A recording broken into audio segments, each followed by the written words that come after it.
Hello dears, ഒരു different ആയ വ്ളോഗാണിത്. Bangkok tiger park. വളരെ എക്സൈറ്റഡ് ആണ്. എന്തെന്നാൽ നമ്മൾ ടൈഗറിൻ്റെ അടുത്ത് പോവാണ്. ഇതിൽ എൻട്രി ഫീ കൂടാതെ ഓരോ സൈസിലുള്ള ടൈഗേഴ്സിനെയും ടച്ച് ചെയ്യാനും ഫോട്ടോ എടുക്കാനും സെപ്പറേറ്റ് ഫീ ആണ്. അത് ടൈഗേഴ്സിൻ്റെ സൈസ് അനുസരിച്ചാണ്. എൻട്രൻസിൽ തന്നെ നമുക്കൊരു വലിയ ടൈഗറിനെ കാണാം. ഓരോ ടൈഗറിൻ്റെ കൂടെയും അതിൻ്റെ ട്രെയിനർ കൂടിയുണ്ട്. പല വെറൈറ്റീസ് ഓഫ് ടൈഗേഴ്സ് ഇവിടെയുണ്ട്. ടൈഗറിൻ്റെ സൈസ് അനുസരിച്ചാണ് ഓരോ സെക്ഷനും സെപ്പറേറ്റ് ചെയ്തിരിക്കുന്നത്.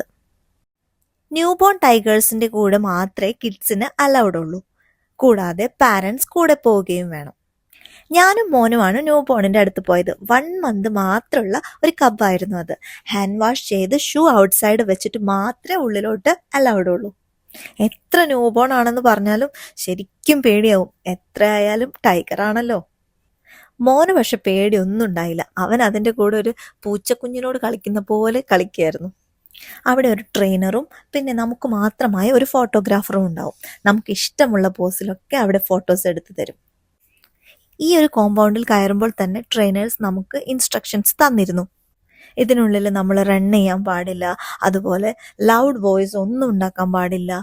പിന്നെ നമ്മൾ ടച്ച് ചെയ്യുന്ന സമയത്ത് ബാക്ക് സൈഡിൽ മാത്രം ടച്ച് ചെയ്യാൻ പാടുള്ളൂ. ട്രെയിനേഴ്സ് അതിനെ ഒരു കുഞ്ഞു ബേബിയെ പോലെയാണ് നോക്കുന്നത്. അതിന് കൊഞ്ചിച്ചും ഉമ്മ കൊടുത്തും ബോട്ടിൽ മിൽക്ക് കൊടുത്തും ഒക്കെയാണ് കൊണ്ട് നടക്കുന്നത്. അങ്ങനെ ഞാനും അതിൻ്റെ കൂടെ കുറച്ച് ഫോട്ടോസൊക്കെ എടുത്തു. നെക്സ്റ്റ് ഞങ്ങളൊരു മീഡിയം സൈസ് ടൈഗറിന് വേണ്ടിയായിരുന്നു ടിക്കറ്റ് എടുത്തത്. അവിടേക്ക് കുഞ്ഞുങ്ങളെ അലൗഡ് അല്ല. സോ ഞാനും ഏട്ടനും മാത്രമാണ് ടിക്കറ്റ് എടുത്തത്. ടിക്കറ്റൊക്കെ എടുത്തെങ്കിലും ഞങ്ങൾക്ക് അത്ര ധൈര്യമൊന്നും ഉണ്ടായിരുന്നില്ല. പേടിച്ചാണ് ഞങ്ങൾ അതിലേക്ക് കടന്നത്. അവിടെയും ട്രെയിനറും ഫോട്ടോഗ്രാഫറും ഉണ്ടായിരുന്നു. ഫോട്ടോ എടുക്കുന്ന നേരത്ത് അതൊന്നും എന്നെ തിരിഞ്ഞൊന്ന് നോക്കി. ദൈവമേ, ഞാനൊന്ന് വിറച്ചു. അങ്ങനെ എങ്ങനെയൊക്കെയോ നല്ല ഫോട്ടോസും വീഡിയോസും ഒക്കെ കിട്ടി. നല്ല ഫുഡൊക്കെ കഴിച്ച് വയറൊക്കെ നിറഞ്ഞുകൊണ്ടാണോന്നറിയില്ല, ഞങ്ങളെ വലിയ കാര്യമായിട്ട് ആശാൻ മൈൻഡ് ചെയ്തില്ല. ഇവിടെ ടൈഗേഴ്സിനെല്ലാം ഒരു നാച്ചുറൽ സെറ്റിങ്സ് ആണ് കൊടുത്തിരിക്കുന്നത്. കുറച്ചു പേർ ചുമ്മാ കിടക്കുന്നുണ്ട്, നടക്കുന്നുണ്ട്.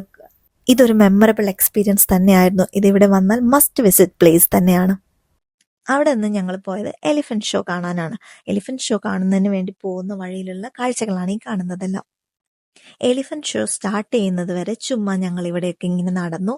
ശ്യാമേട്ടനാണെങ്കിൽ ഒരു മോച്ച ടീ കുടിക്കണമെന്നും പറഞ്ഞ് അത് കുടിച്ചു. പക്ഷെ എനിക്ക് ഒട്ടും ഇഷ്ടപ്പെട്ടില്ല. എനിക്ക് ഭയങ്കര കയ്പായിട്ടാണ് തോന്നിയത്. പക്ഷെ ഏട്ടൻ നല്ല എൻജോയ് ചെയ്തിട്ടാണ് അത് കുടിക്കുന്നുണ്ടായിരുന്നത്. ആദ്യം തായ് കൾച്ചർ ഷോ ആണ് സ്റ്റാർട്ട് ചെയ്തത്.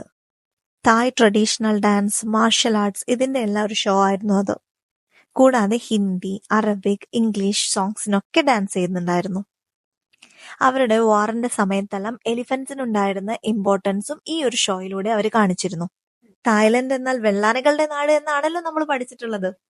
ഷോ കഴിഞ്ഞപ്പോൾ തന്നെ ഞങ്ങൾ കാത്തിരുന്ന എലിഫന്റ് ഷോ സ്റ്റാർട്ടായി. കണ്ടിരിക്കാൻ നല്ല രസമുള്ള ഒരു പരിപാടിയാണിത്. ആനകൾ ഇങ്ങനെയൊക്കെ ചെയ്യുമോയെന്ന് നമുക്ക് തോന്നിപ്പോവും. അവരുടെ ട്രെയിനേഴ്സ് പറയുന്നതെല്ലാം കറക്റ്റായിട്ട് ചെയ്യുന്നുണ്ട്.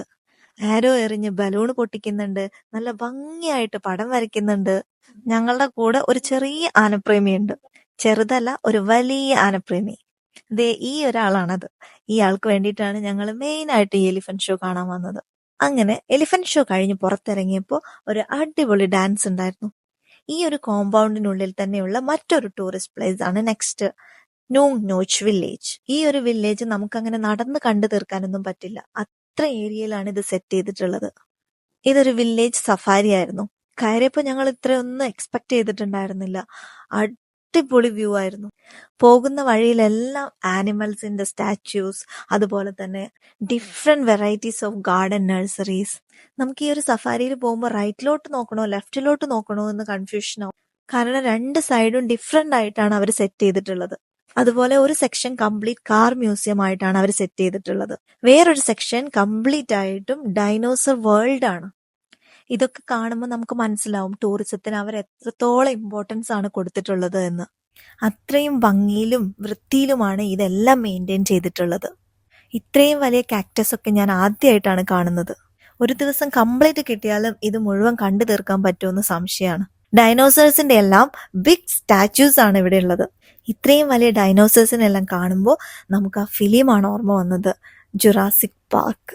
അങ്ങനെ ഇവിടെ വണ്ടി നിർത്തി ഞങ്ങൾ അവിടെയൊക്കെ നടന്ന് കണ്ട് ഫോട്ടോസൊക്കെ എടുത്തു. ഇനി തായ്ലൻഡിന്റെ അടിപൊളി വിശേഷങ്ങളുമായി നെക്സ്റ്റ് വീഡിയോയിൽ കാണാം. ബൈ.